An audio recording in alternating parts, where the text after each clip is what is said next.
Bienvenidos a este nuevo programa de Europea Media. Atalayar en Europea Televisión va a ser otra forma de acercar y analizar la actualidad internacional. En este momento, actualmente, tenemos que decir que la revista Atalayar es el medio más importante en nuestro país de carácter internacional y su director, Javier Fernández Arribas, pone sus miras también en la televisión.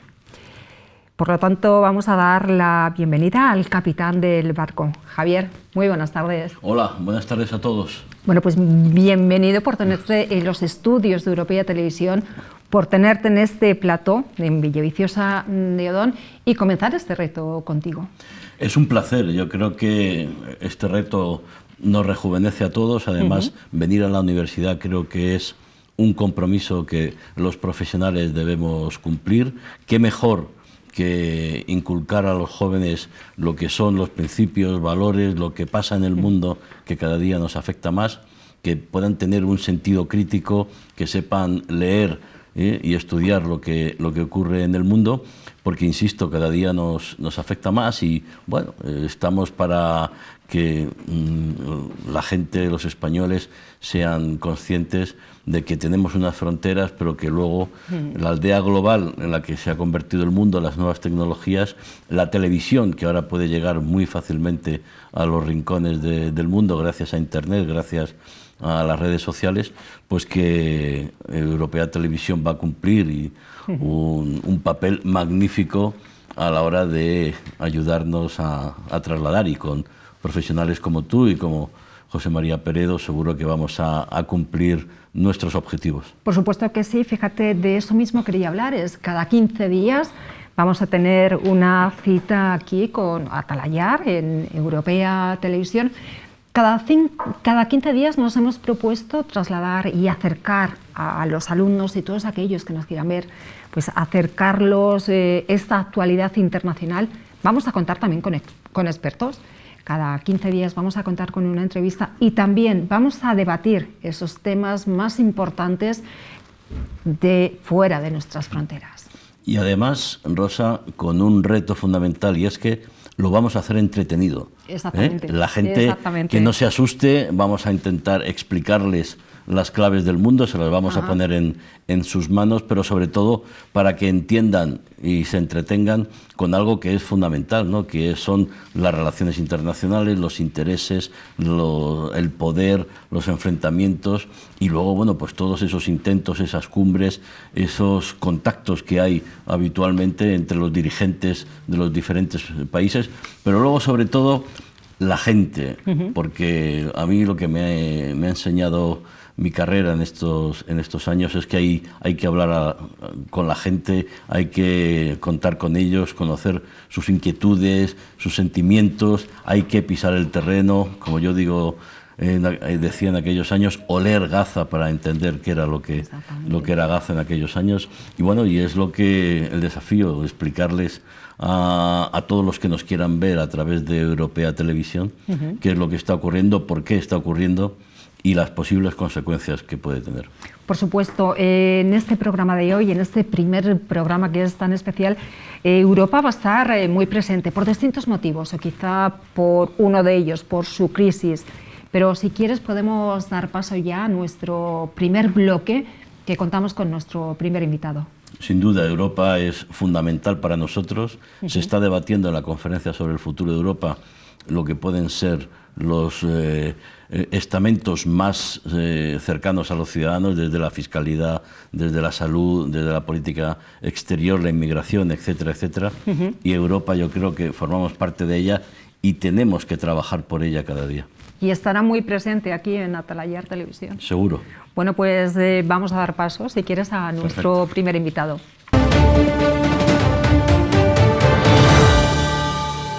Bueno, pues nosotros, Javi, si quieres, hemos dicho que íbamos a hablar de Europa. Y más que hablar, yo creo que vamos a entrevistar a uno de los expertos en esta materia y en muchas más importantes que tenemos aquí en nuestro país. Vamos a presentarle ya, si te parece, y bueno, pues contamos con Francisco Aldecoa. Muchísimas gracias. es catedrático de Relaciones Internacionales en la Universidad Complutense de Madrid. Un placer tenerle aquí y sobre todo que nos dé pues cuenta de algunas de las claves más importantes de Europa. Si no me equivoco, vamos a hablar un poquito más de ese futuro Europa, esa Polonia y esa Europa de la defensa. Pues con mucho gusto, estoy encantado de estar aquí con ustedes. Es que Francisco Aldecoa además es presidente del Movimiento Europeo en España y además es el director de la representación de la sociedad civil española en la conferencia sobre el futuro de Europa. Y además acaba de editar un libro, la conferencia sobre el futuro de Europa en marcha, que es algo muy ilustrativo porque explica muy bien lo que nos traemos en juego en esa conferencia, que yo le invitaría, además porque el grupo en el que está trabajando el señor Aldecoa tiene ya propuestas concretas, porque en esta conferencia donde se han puesto de acuerdo las instituciones europeas, la Comisión, el Consejo y el Parlamento para echar a andar, cuenta con la ciudadanía. Creo que es un paso y la fundamental. Sociedad civil. La sociedad civil participando de la construcción europea, ¿no? Sí, a través de un sistema, la ciudadanía a través de un sistema de paneles de 800 miembros que se han elegido al azar, aunque al final parece que no ha sido tan al azar, sino que ha sido más bien una selección, siguiendo 5 criterios de igualdad de género, de diferentes edades, entre ellos 1/3 menores de 25 años, de campo, de la ciudad, distinto nivel de estudios. Esos son los criterios. Y hayan seleccionado 800 personas. De esas 800, el 10%, 80, participan en la conferencia.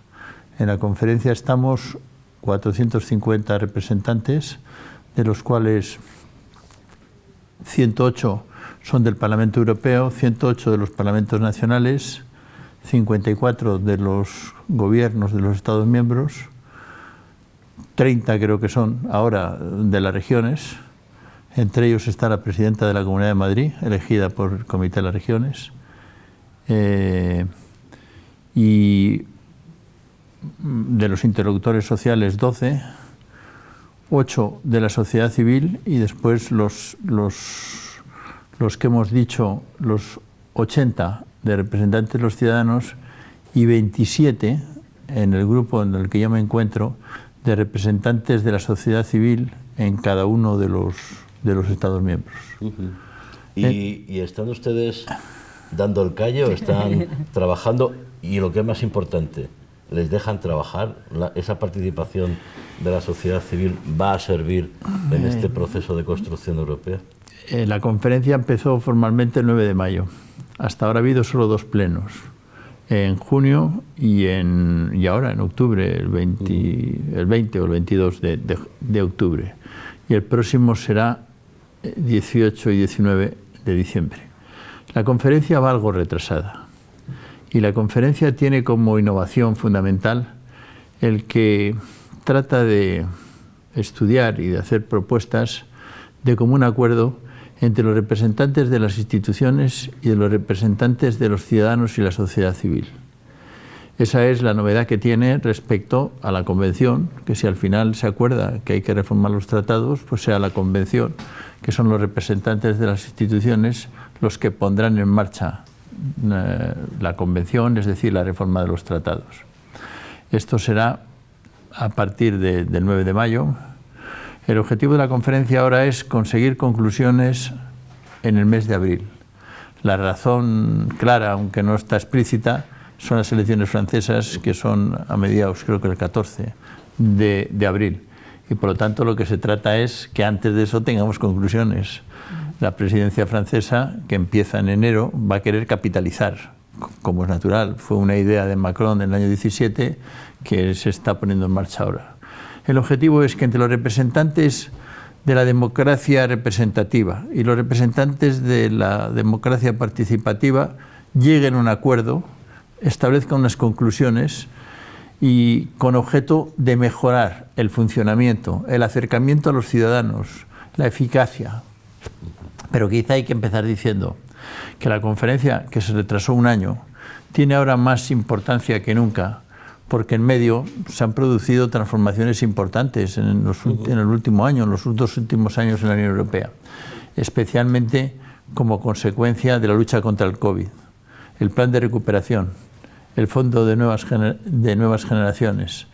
Son un cambio sustantivo, es un cambio claramente federal en el que está transformándose la Unión Europea. Yo creo que es conocido que el Fondo de Nuevas Generaciones no solo se llama así, porque al final lo van a tener que pagar los jóvenes hasta el año 56. Bueno, yo soy de los que creo que al final no se va a devolver, porque con eso se crea el Tesoro Europeo. Se va a dar un paso más en estos 30 años que quedan. Pero en todo caso, lo que hay que resaltar es que ese fondo es claramente federal. Se ha repartido en función de las necesidades, no en función del número de habitantes o del Producto Interior Bruto. Y además, la garantía es una deuda mancomunada, que es algo que la señora Merkel dijo siempre, que mientras ella viva no iba a haber deuda mancomunada. Y sin embargo, posiblemente sea una de las decisiones más importantes que ha tomado en su vida. Y fue una de las que, cuando se dio cuenta, aceleró la propuesta. Es distinto una situación normal que una situación de emergencia. Sobre todo, el señor Aldecoa, porque la Unión Europea reacciona, cosa que no hizo como Unión Europea en la crisis financiera en el 2008, y ahora los ciudadanos sí pueden ver y tocar las vacunas que les han puesto, la política que está haciendo la Unión Europea, etcétera, etcétera. O sea, ante una emergencia se han tomado decisiones de un gran calado, que nadie preveíamos que se iban a tomar. Por lo tanto, la conferencia lo que tiene que hacer es terminar ese proceso que se ha abierto de hecho, darle forma a través de unas conclusiones. Y eso es lo que estamos haciendo a través de las 9 comisiones grupos de trabajo que estudian prácticamente todos los temas. Señor Aldecoa, bueno, pues muchas veces en las propuestas siempre nos llama la atención que las instituciones nunca estén a la altura de los ciudadanos. En este caso sí que nos unimos, bueno, pues sociedad civil, con instituciones. ¿Cómo se están logrando estos acuerdos y de qué manera se está trabajando o cuáles son los temas, bueno, que los que más diferencias hay y más acercamiento hay también? De momento estamos empezando. Esa idea de que las instituciones nunca aciertan me parece excesiva. Van con cierto retraso, no siempre aciertan, en fin, hay muchas formas de decir algo parecido. En esta ocasión estamos empezando a trabajar juntos, pero vamos despacio. Tampoco estamos muy contentos, por lo menos yo, del método que se está empleando. Ha empezado regular, en la medida en que esta idea de la presidenta de la Comisión, que los representantes de las instituciones y que los representantes de los ciudadanos y la sociedad civil iban a estar en pie de igualdad, no se está produciendo. Pesa 2 o 3 veces más las instituciones que la sociedad civil y los ciudadanos. Y eso es algo que rechina, sobre todo porque es una innovación, un método nuevo en el que tienen que estar en pie de igualdad, que era la idea de la señora von der Leyen. Sin embargo, no está siendo así, y menos aún en el funcionamiento.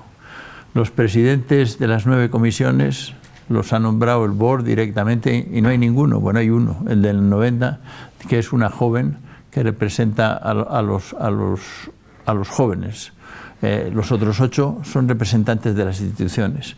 Por eso, yo creo que el proyecto es bueno, el proyecto es audaz, el proyecto es innovador, pero estas cosas cuestan. Si hasta ahora han sido solo las instituciones las que han mandado, les cuesta trabajo que en pie de igualdad estemos los demás. Pero ahí, Rosa, el señor Aldecoa predica con el ejemplo, porque ya está realizando unas 70, 80 actividades en este tiempo, y además es un chaval más, porque se reúne con jóvenes en Algeciras, ahora se va a ver con jóvenes en las lagunas de Ruidera.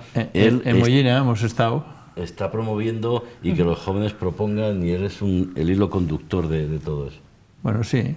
Nosotros estamos dando participación a la sociedad civil, hemos hecho ya unas 30 actividades, tenemos previstas otras 60 con objeto de acercar Europa a los ciudadanos de verdad y de alguna manera poder ser vehículo de las propuestas que lleguen de abajo arriba. Y además destacar otra cosa, si me permites. Sí. Dentro de lo que es su organización, el movimiento europeo, afortunadamente ahí los partidos trabajan en la misma dirección. Estamos acostumbrados a que haya siempre mucho rifirrafe político, sin embargo, esto de Europa une a los partidos y ustedes están trabajando. Así es, nosotros hemos hecho ya unas cuantas declaraciones. En la asamblea que tendrá lugar los próximos días haremos una declaración conjunta en donde recogemos las anteriores y donde no hay diferencias. Habrá diferencias de opinión, pero no por grupos políticos, sino porque frente a las innovaciones pues no se sabe cuál es el camino y no está tan claro el camino, pero no en relación a... Y desde luego lo que no hay es enfrentamiento entre los grupos políticos, y es más, nosotros tenemos 15 consejos territoriales correspondientes a las distintas comunidades autónomas en donde colaboran con bien PP, PSOE, Ciudadanos. PSOE, Ciudadanos y los partidos regionalistas. Y aquí no ponen ningún pero, ¿no? Bueno, no digo que no pongan peros, peros. Hay distintas sensibilidades, pero que por lo menos se rema en la misma dirección. Sí.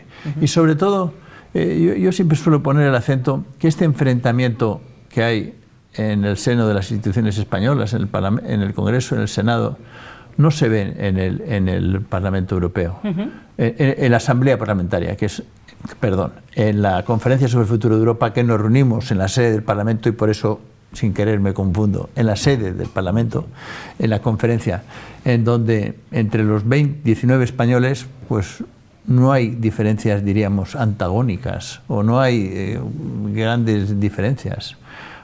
Yo creo que será bastante fácil de llegar a posiciones comunes. El señor Aldecoa, Rosa, tiene un papel importante, porque además lo ha conseguido, sobre algo que se está debatiendo y se está hablando mucho últimamente, que es la defensa europea. Después de la salida de Afganistán ha habido y hay todo un debate, y yo creo que nos puede contar qué sabe de yo también le quiero... No, todavía eso está verde. Lo que sabemos es el documento que se presentó ayer ante el Consejo... Él lo tenía hace más tiempo. Sí, hace una semana, ante el Consejo de Asuntos Exteriores. Lo que me sorprende, y no se debe hablar más de la prensa, es que la prensa española ha tenido la oportunidad de ponerse de acuerdo en contar algo que no tiene que ver con lo que es el documento que no se aprobó, que se presentó. Esta mañana hemos estado viendo, llama poderosamente la atención. ¿Cómo podemos estar tan alejados de la propuesta concreta que ha hecho el alto representante? El alto representante, no sé si es eso lo que quieres que cuente, lo que ha hecho es una propuesta de 27 páginas en la cual intenta dar una respuesta a los nuevos riesgos y amenazas que tiene la Unión Europea. Y para ello se toman una serie de decisiones y de propuestas con un calendario preciso en los próximos años. Y en donde parte de 4 grandes conceptos, que a lo mejor no me acuerdo de memoria todos, pero el primero es la idea de actuar. Y entonces lo que se trata es de poner un calendario de las cosas que hay que hacer en un periodo desde el 2003, desde el 2023. Bien entendido que en ese actuar, que hay muchas cosas, por ejemplo, lo de preparar misiones civiles menos de un mes con 200 personas para poder actuar en sitios de riesgo, por ejemplo. La prensa solo ha sacado el tema de una fuerza de intervención rápida, pero esa no viene hasta el 2025. Luego, en fin, está bien. Y en algunos medios incluso se ha dicho que era para enfrentarse a Rusia. En fin, no tiene que ver. Es una fuerza de intervención para situaciones puntuales en donde podamos tener una actuación rápida. También algún otro periódico ha dicho, pero no quiero seguir por ahí, que no había fuerzas, que no se habían hecho ejercicios entre los Estados miembros, y así sucesivamente. Es decir,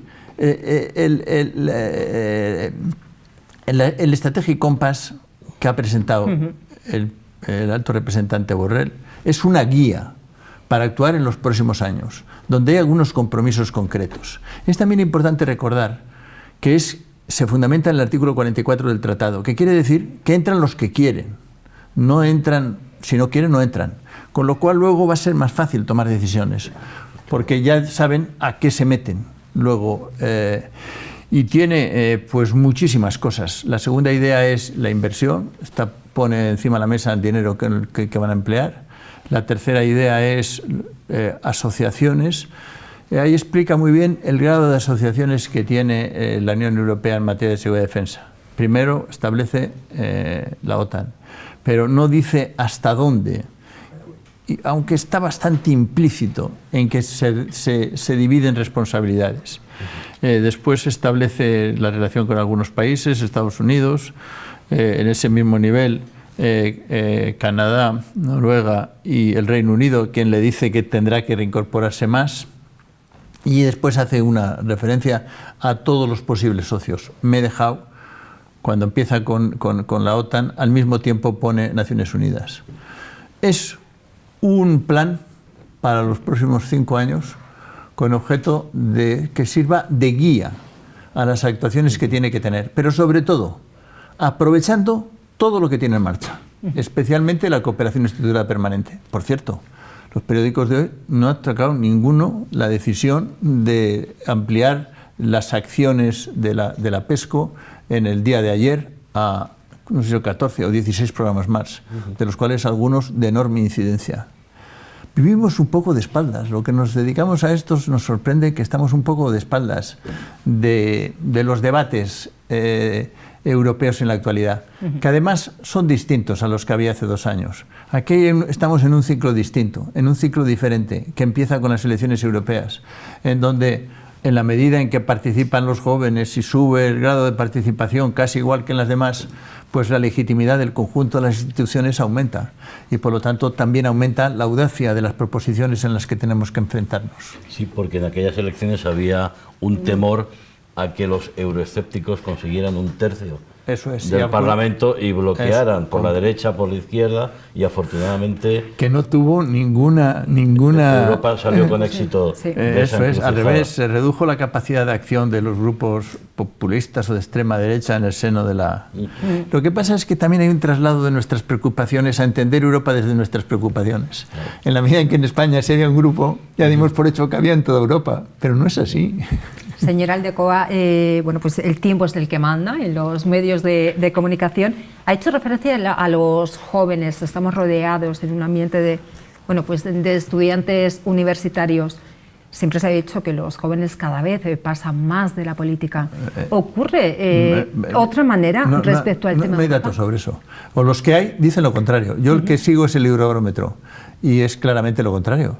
Y el grado de participación en las elecciones del 19, el que más subió fue el del periodo 16 o 18 o 30, me parece que está puesto así, con mucha diferencia. Y eso es lo que en la medida en que esos participaron casi el doble que los demás, cambió la participación.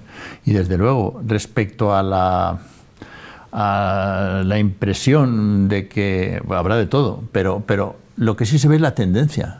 Ahora hay más interés por la política y especialmente por la política europea y el futuro que lo que había hace 10 años o hace 20.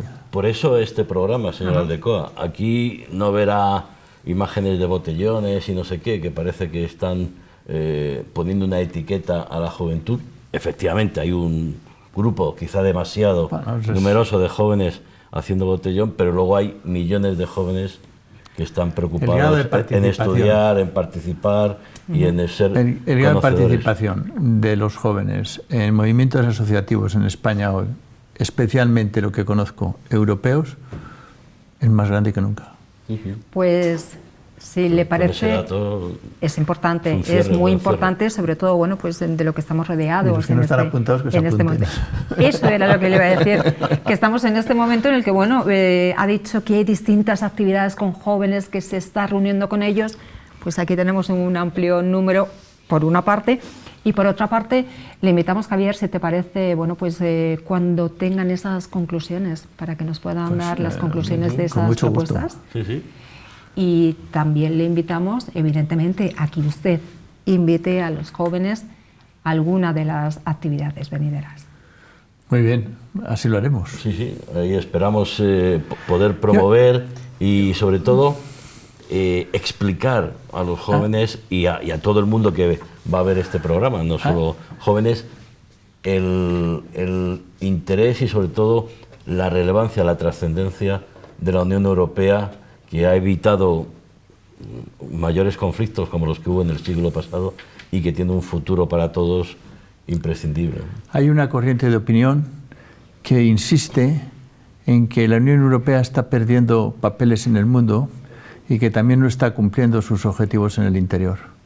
Yo no coincido, y desde luego en el ambiente que estamos en la conferencia, donde parte de los representantes están elegidos al azar o algo parecido, la impresión general no es esa, y desde luego la de las encuestas tampoco. Y en el caso de que así fuera, sería el momento de tener que tomar decisiones para hacer más Europa, porque lo que está claro es que un Estado solo no va a poder hacer nada. Habrá que reforzar la unión política, habrá que reforzar el modelo de cohesión, habrá que reforzar el proyecto que tenemos. No se trata de empezar de nuevo, se trata de dar los siguientes pasos a lo que dijo Schuman. Primer paso en la Federación Europea era en el 50, ahora es el tercero, el cuarto, el quinto. Habrá que dar un paso más. Eso es lo que busca la conferencia. Yo soy de los que piensa, y todo el mundo me dice que estoy loco, que los británicos dentro de muy poco tiempo estarán llamando a la puerta otra vez. Y no porque ahora vayan al pub y no tengan cerveza o vayan a los supermercados y estén desabastecidos, sino porque se van a dar cuenta del valor de Yo coincido con esa reflexión, que tendrán que volver a buscar una fórmula. Posiblemente tendrán que solicitar la adhesión otra vez. Bien entendido que ahora no habrá excepciones y les aplicará el conjunto de las reglas como a los demás. Exacto. Pues lo dicho, nosotros le volvemos a invitar de nuevo, bueno, pues cuando haya esas conclusiones, porque lo cierto es que, como podemos decir, Javier, es que Europa sí que está en marcha. Muchísimas gracias por acompañarnos. No vamos a recordar una frase de un viejo dirigente socialista, pero gracias a Europa, España no la reconoce ni la madre que la parió, ¿no? Efectivamente. Y gracias a Europa. Efectivamente. Muchas gracias. Y más que vamos a cambiar. Y a mejorar. Sí, señor. Muchas gracias. Gracias. Bueno, pues vamos a pasar a nuestro tercer bloque. Llega el momento del debate, de la tertulia. Bueno, pues nosotros seguimos aquí. Se incorpora a la mesa, aquí a mi izquierda, el catedrático de Comunicación y Política Internacional, José María Peredo. Bienvenido. ¿Qué tal? Pues nada, encantado de estar aquí inaugurando este programa. Enhorabuena a Europea Televisión y a la revista Atalayar. Encantado también de compartir la mesa con mi buen amigo Pachel de Coa. Así que nada, señor Fernández de Arriba, Rosa, adelante con ello. Pues un placer. Javier, hemos propuesto 3 temas para este primer programa. Evidentemente teníamos que hablar de la cumbre del COP26, esa cumbre climática en Glasgow, sobre todo de estas conclusiones.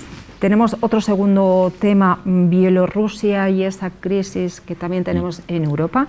Y por otra parte también nos vamos a acercar al norte de África, nos vamos a ir, bueno, pues esa cisma, ¿no?, que mantienen Marruecos y Argelia. Sí que es cierto que tienen que ser bueno, pues debates y momentos cortos, no nos podemos extender mucho, que conozco a los invitados perfectamente, conozco a los invitados. 59 segundos. 59 segundos. Venga, Javi, lo vamos a ir midiendo. 90. Pero si os parece bien, yo creo que el primer tema que vamos a tratar va a ser bueno, pues esta cumbre del COP26. Vamos a ver esas conclusiones y vamos a ver este vídeo para contextualizar el tema. Hearing no objections, it is so decided. La cumbre del clima, la COP26, ha cerrado en Glasgow con un acuerdo que pretende mantener vivo el objetivo de limitar el calentamiento global en 1,5 grados para 2100 con respecto a los niveles preindustriales.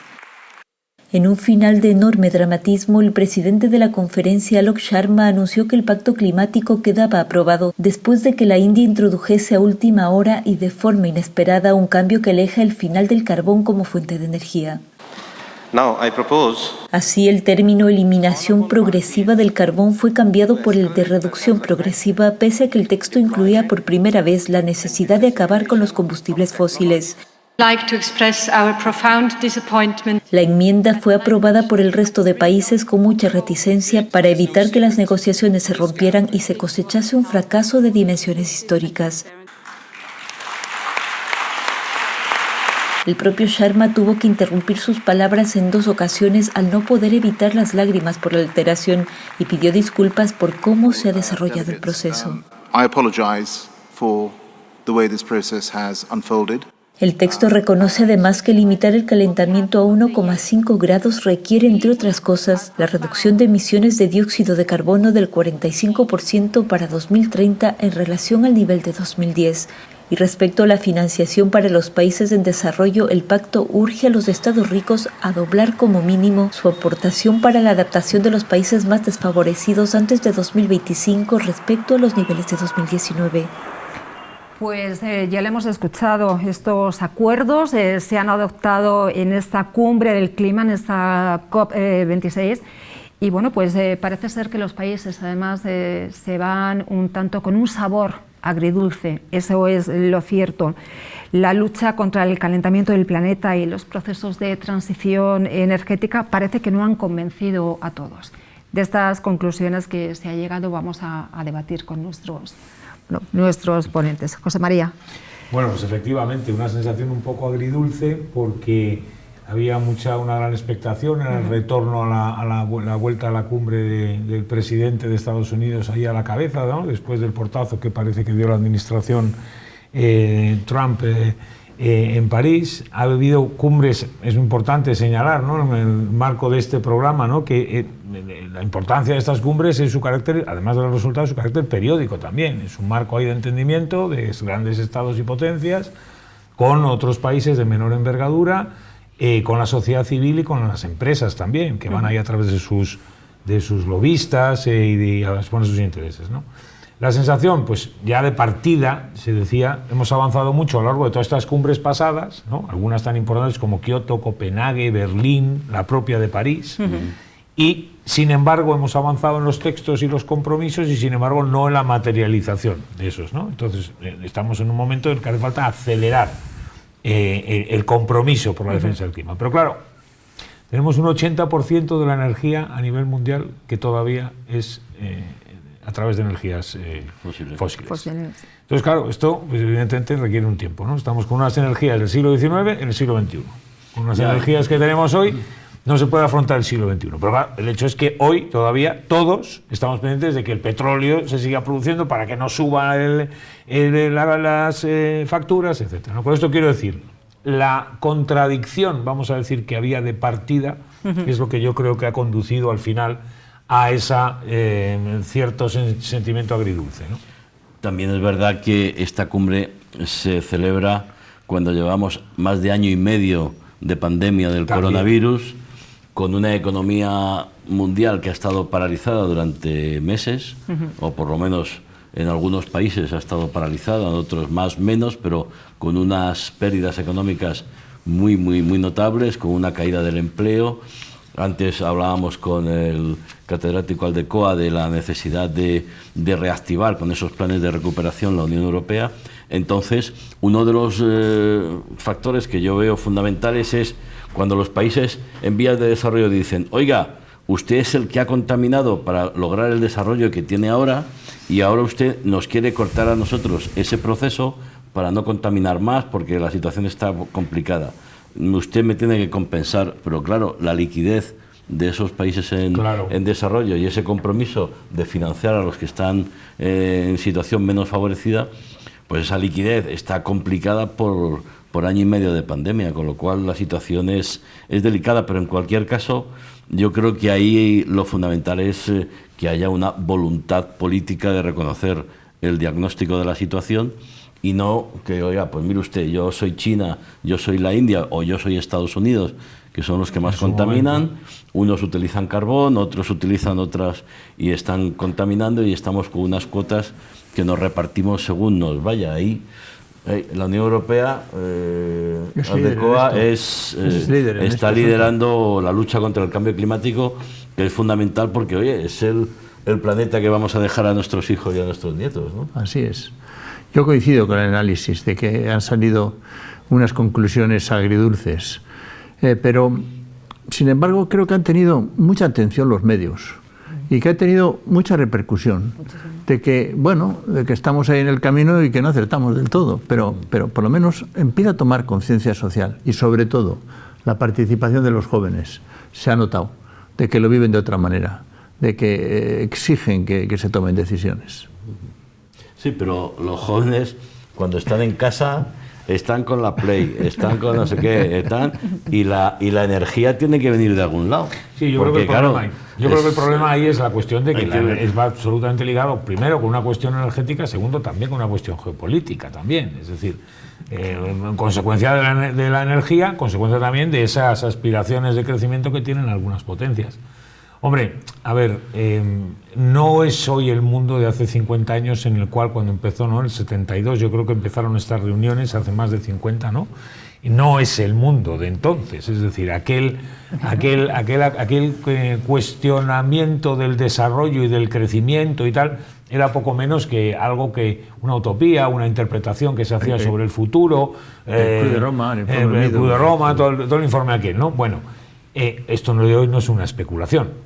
Hoy no vivimos una especulación y el deterioro del clima puede calificarse como de ninguna manera especulativo, ¿no? A efectos de lo que vemos, percibimos y nos están diciendo los principales estudios, ¿no? Hasta el punto de que las relaciones internacionales, el comercio internacional puede y está a punto de cambiar. Yo creo que muchas de las fricciones que hay en las superpotencias es porque si el deshielo del Ártico va produciéndose como se está produciendo, la navegabilidad es posible, con lo cual las rutas de todos los grandes buques pueden cambiar y además, pues si tú tienes una ruta que en 10, 12 días la puedes hacer en 4 o 5, con lo cual eso cambia radicalmente el comercio.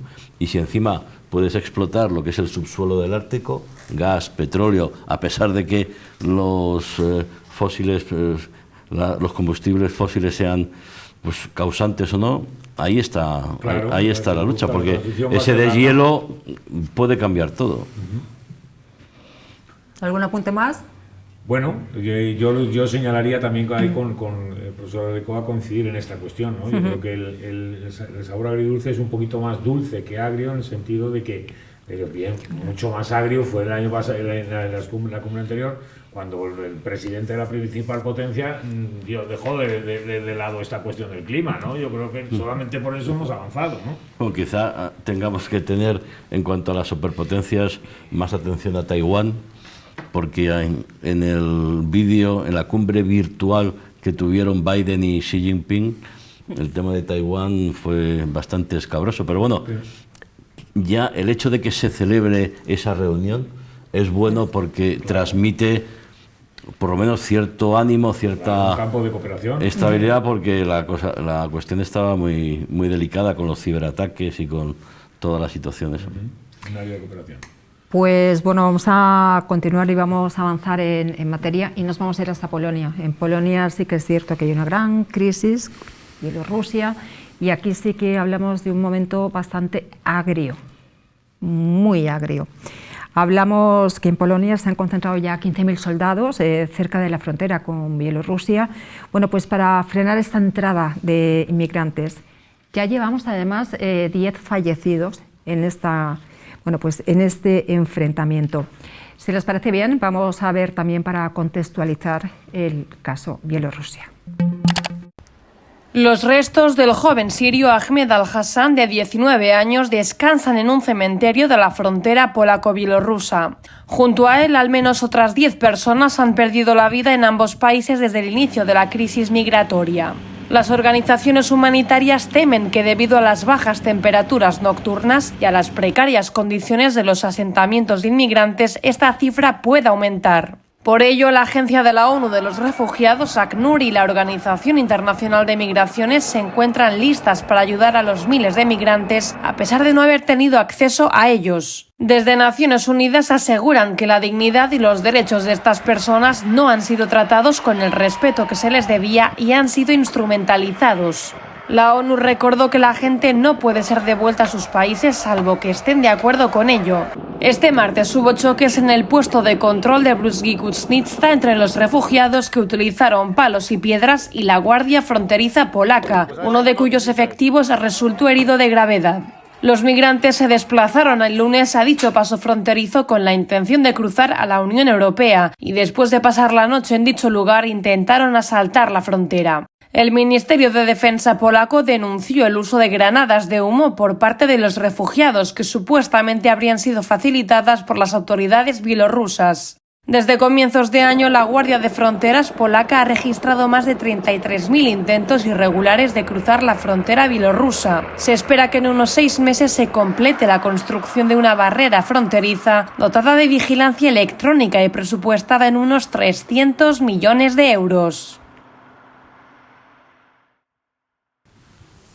Pues lo cierto es que tanto Polonia como Letonia y Lituania han pedido a la Unión Europea desde hace tiempo ya que financie la construcción además de muros en las fronteras que comparte con Bielorrusia. El alto representante de la Unión Europea para Política Exterior, Josep Borrell, considera que estas barreras no se van a solucionar de la noche a la mañana. No, pues un episodio más de las tensiones fronterizas que hay en el este de Europa y en otros lugares también de las fronteras europeas. En este caso se interpreta como una presión no solo de Bielorrusia, sino un poco de ese bloque no existente, pero sí de aliados cercanos, rusos y bielorrusos, ¿no? Por las, de alguna manera, sanciones que se entiende no solamente la Unión Europea pone a Bielorrusia por su régimen autoritario o el proceso electoral no limpio, vamos a decir, y que de alguna manera Rusia también hace suyas pues por la proximidad con la presidencia del régimen y porque también se ha visto involucrado en esos sucesos o ese tipo de actitudes, vamos a decir, iliberales, ¿no?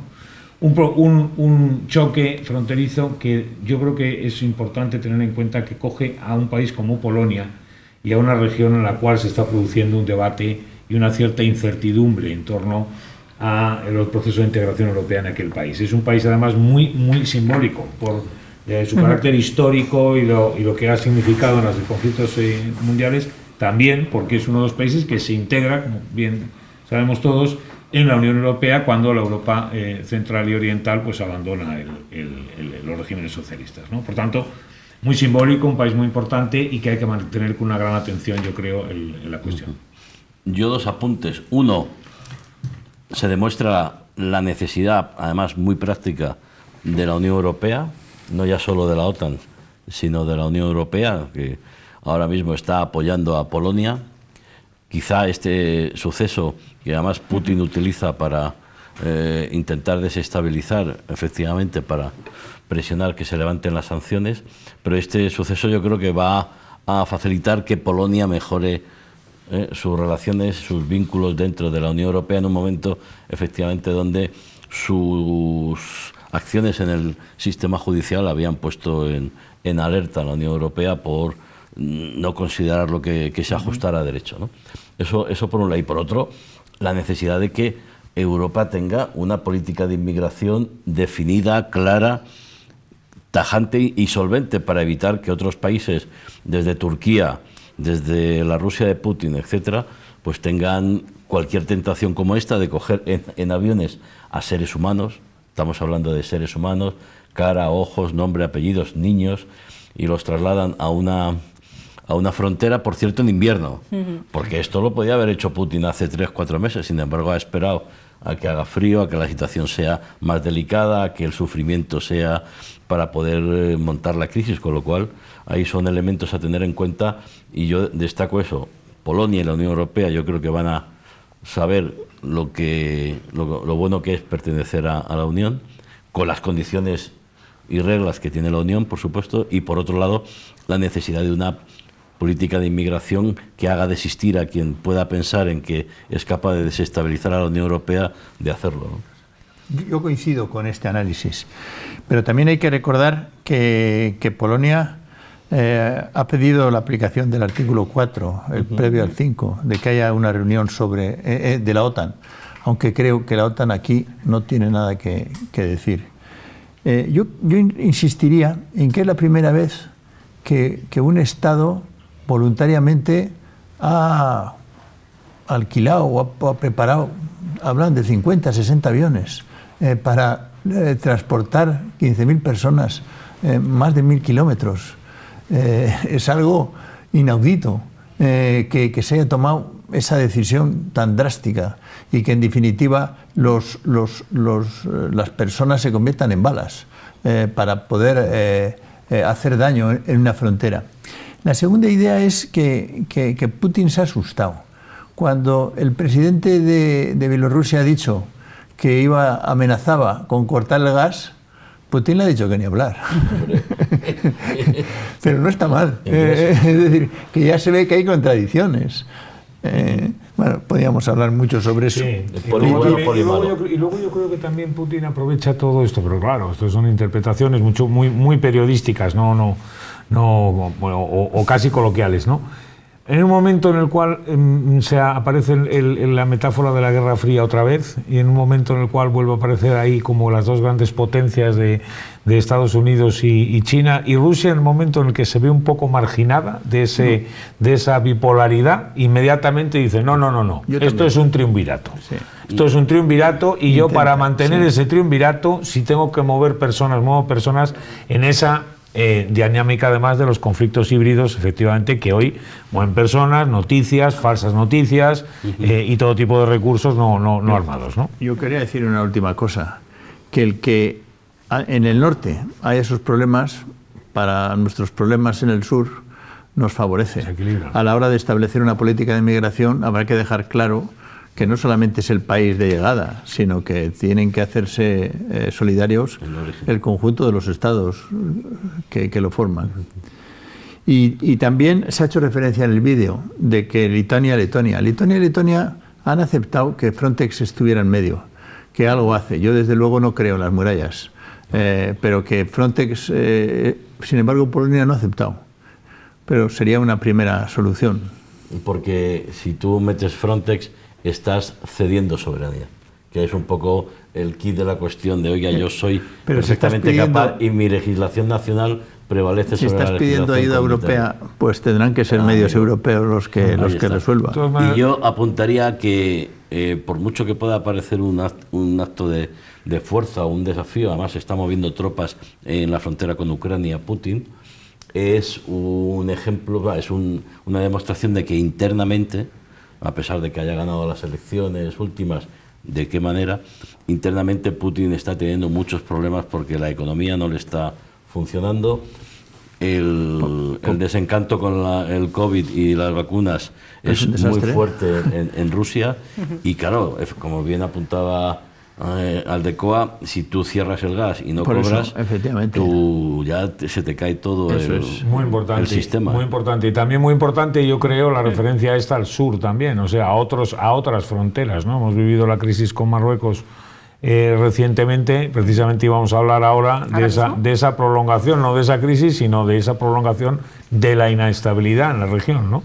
Y yo creo que sí es muy importante también entender la Unión Europea como una misma política fronteriza, obviamente, para poder afrontar estos problemas, ¿no? Pues justo el tema del que vamos a hablar ahora, del que nos vamos que tener que despedir, porque no tenemos muchísimo más tiempo, es el norte de África. Nos vamos a Marruecos, nos vamos a Argelia. ¿Y qué ocurre en el norte de África, Javier? Pues que hay una pugna desde hace ya mucho tiempo por la hegemonía de la región entre Argelia, con un régimen militar, porque a pesar de todos los cambios en la Constitución y las elecciones, al final ese Alto Consejo de Seguridad es el que toma las decisiones, por mucho que el presidente Tebboune intente tener cierta autonomía, y la decisión de ese sector de las Fuerzas Armadas argelinas es el de confrontar con Marruecos, ¿no? Han roto relaciones, han cerrado el espacio aéreo, han cerrado el gasoducto Magreb-Europa, han tenido toda una serie de decisiones en lugar de ir a la negociación. Hay ahí un contexto también un poco de Guerra Fría, porque Rusia y quizá Irán está apoyando a Argelia en contra de lo que ha sido el movimiento de Estados Unidos de reconocer la soberanía marroquí del Sáhara, con lo cual tenemos una inestabilidad que nos afecta, y nos afecta muy negativamente, no solo a los europeos, porque han cortado ese gasoducto, con lo cual hay una cantidad considerable que hay que recuperar por otro lado, y eso va a costar y tiempo y forma, pero sobre todo yo, hablando del sur, como decía el profesor Aldecoa, me preocupa y mucho el Sahel. Yo en otras conversaciones con el profesor Aldecoa, oiga, mire usted, es que Europa, y eso lo está haciendo Francia, un poquito España, otros países, el Sahel debería tener una atención prioritaria por parte de la Unión Europea, o incluso por parte de la OTAN, si me apuras, porque todos los grupos terroristas que ahora se están consolidando en estados que se están convirtiendo en fallidos, como Mali, por no hablar de Chad, por no hablar de Guinea-Conakry, etcétera, etcétera, pues eso puede crearnos un gravísimo problema, porque si tú desestabilizas Argelia o Marruecos, incluso Mauritania, lo de las pateras se va a quedar corto. Sí, aparte de que porque los grupos terroristas ahí pueden tener un lugar no solo de entrenamiento, sino también de financiación con todo tipo de tráficos. Sobre todo porque además las tensiones entre estados pueden entrar dentro de esto se dice ahora la prueba y el error. Es decir, podemos entrar en una lucha de esta de machos alfa intentando enseñarse los dientes, ¿no? En un momento dado, pero que son conscientes también de las limitaciones. Pero claro, con los grupos terroristas esto no existe. Eso de la prueba y el error con el grupo terrorista, en grupos absolutamente marginales y criminales, no existe. Es la presión, el atentado, el tomar el control del poder para seguir avanzando en la desestabilización. Entonces, efectivamente, esa interpretación es interesante. Bueno, yo creo que el tema de Marruecos y Argelia es una cuestión que ha recobrado interés porque permanecía de alguna manera letargada. El nuevo orden, si es que se le puede llamar así, internacional, ha abierto estos nuevos focos de atención, y evidentemente el norte de África se ha convertido en uno de ellos. Lo ha sido siempre para España, pero en este momento yo creo que no lo es solamente para España, sino que es para la comunidad, digamos, de las grandes potencias, ¿no? Y entonces pues yo creo que eso es lo que está también detrás del momento, ¿no? Una de mis preocupaciones en la conferencia, que no sé si lo conseguiré, es señalar que Ceuta y Melilla están a 200 metros que están a 200 metros de Marruecos, no a 12 millas, como se suele decir, y que por lo tanto meter en la declaración, junto con otras islas y otros lugares, que es Europa, que es la Unión Europea. Claro.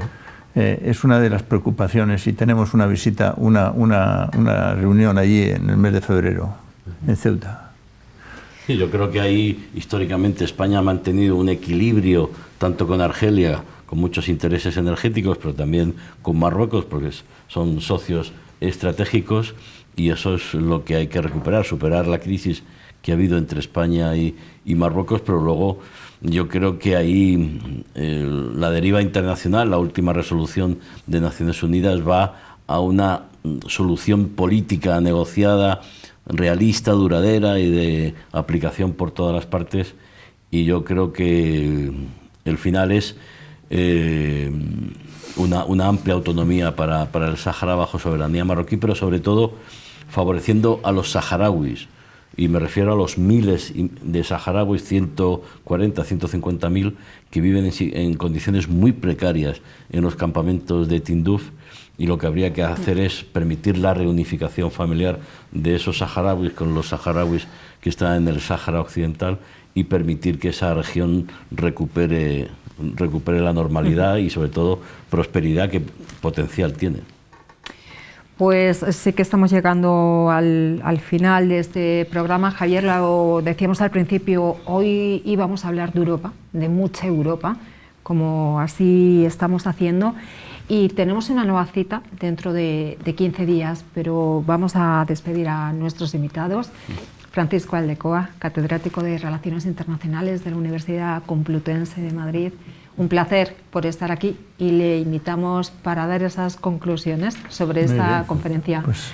José María Peredo, catedrático de Relaciones Internacionales y Comunicación. Un placer, como siempre. Un placer. Y yo entre Javier... catedrático estoy un poquito... periodista, simplemente. Sí. Javier Fernández Arriba, director de Atalayar. Y bueno, pues encantado. Bienvenida. Tenemos que darle la bienvenida y bueno, bienvenido a este nuevo programa de televisión, Tu Nueva Expansión. Muchas gracias a vosotros y estoy seguro que esta iniciativa va a tener eco y va a ser un éxito. Nosotros sí que llegamos ya al final y estamos encantadísimos de hacer este primer programa, este Atalayar en Europea Televisión.